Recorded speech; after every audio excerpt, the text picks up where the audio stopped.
ఎట్లా కాళ్ళలో కట్టె పెట్టాలి, ఎట్లా కింద పడేయాలని ఆలోచన చేస్తే ఇది మంచిదా? 100 రోజుల్లో 6 గ్యారెంటీలలో 5 అమలు చేసినాం. ఎవడే వాడు 10 ఏళ్ళు ఇచ్చిన మాట నిలబెట్టుకున్నాడా? డబుల్ బెడ్రూమ్ ఇళ్ళని ఇస్తా అన్నాడు, ఇచ్చిండా? దళితుల 3 ఎకరాల భూమి ఇస్తా అన్నాడు, ఇచ్చిండా? ఇంటికో ఉద్యోగం ఇస్తా అన్నాడు, ఇచ్చిండా? ఫీజు రియంబర్స్మెంట్ చేస్తా అన్నాడు, చేసిండా? కేజీ టు పీజీ ఉచిత నిర్బంధ విద్య అన్నాడు, ఇచ్చిండా? ప్రతి నియోజకవర్గానికి 100 పడకల ఆసుపత్రి అన్నాడు, కట్టిండా? ప్రతి నియోజకవర్గానికి 1,00,000 ఎకరాలకు నీళ్ళు ఇస్తా అన్నాడు, ఇచ్చిండా? మా గిరిజనులకు 12% రిజర్వేషన్ ఇస్తా అన్నాడు, మా లంబడి సోదరులు అందరూ ఇన్నే ఉండరు, ఇచ్చిండా? మా మైనారిటీలకు 12% రిజర్వేషన్ ఇస్తా అన్నాడు, ఇచ్చిండా? చెప్పిన ఒక్క మాట కూడా నిలబెట్టుకోలే. ఇవాళ వచ్చి 100 రోజుల్లో 6లో 5 గ్యారెంటీలు అమలు చేస్తే రేవంత్ రెడ్డి దిగిపోవాలి అంటుండు. 10 ఏళ్ళు నువ్వు మోసం చేసినందుకు నేను చెంపలు వాయేటట్టు కొట్టాలి, కోదండం ఎక్కించి కొట్టాలి కేసీఆర్ను. వాస్తవంగా రైతు రుణమాఫీ కూడా 2014లో 1,00,000 రూపాయలు చేస్తాను, 5 ఏళ్ళ పొడుగుతూ అప్పుడింత ఇస్తే ఆయన ఇచ్చిందంతా మితికే సరిపోయింది. మళ్ళా 18లో మళ్ళా 1,00,000 అన్నాడు. ఇవాళ కూడా దానికి దిక్కు లేదు, దివాణం లేదు, మితికి సరిపోలే ఆయన ఇచ్చింది.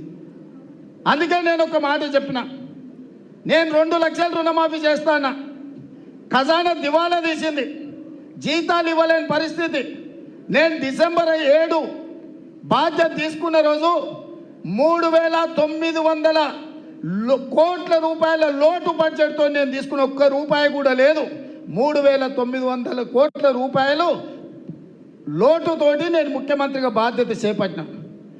ఐలాండ్ నుంచి ఈ రోజు వరకు ఈ తాగుబోతు సంసారం చేసినోడు అప్పుల పాలు సంసారం చేస్తే ఆయన చేసిన అప్పుల కింద 4 నెలల 26,000 కోట్ల రూపాయలు మిత్తి కట్టిన. నేను వచ్చినాక సన్నాసోడా లెక్కలు రా, అసెంబ్లీకి నేను లెక్కలు తీసి చూపిస్తా.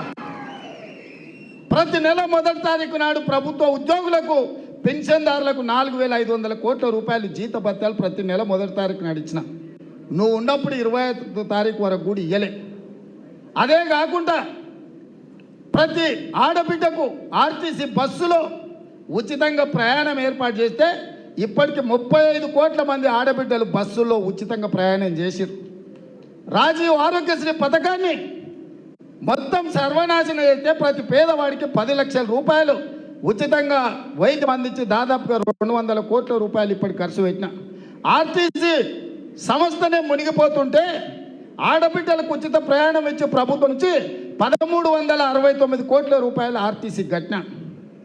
ఇవాళ మహాలక్ష్మి పథకం కింద ఆడబిడ్డలకు 500కే సిలిండర్ ఇస్తామని ఇవాళ 40 లక్షల మంది ఆడబిడ్డలకు 500 రూపాయలకే సిలిండర్ ఇచ్చిన. 200 యూనిట్లు ప్రతి పేదవాడికి ఉచిత కరెంట్ ఇస్తామని చెప్పి దాదాపుగా 45 లక్షల ఇళ్లలో ఇవాళ వెలుగు నింపుతున్నాం. 0 బిల్లు ఇచ్చి ఉచితంగా కరెంట్ ఇస్తున్నాం. ఇదే కాదు, నువ్వు డబుల్ బెడ్రూమ్ ఇల్లు కడతాను మోసం చేస్తే పేదోళ్ళు ఇవాళ పిల్లలు పెళ్ళిళ్ళై పెద్దోళ్ళైన ఇల్లు లేక వాళ్ళు ఇబ్బంది పడుతుంటే 22,500 కోట్లతో 4,50,000 ఇండ్లు నేను రాగానే మంజూరు చేసిన. ఇవన్నీ చక్కదిద్దుకుంటూ తాగుబోతానికి పెత్తనం ఇస్తే ఉన్నదంతా ఆగమాగం చేసి ఉన్న భూములు అమ్ముకొని ఊరంతా అప్పులు చేస్తే ఎట్లుంటుందో ఈ తాగుబోతు కేసీఆర్ చేతికి రాష్ట్రాన్ని ఇస్తే కూడా అప్పుల కుప్పగా చేస్తే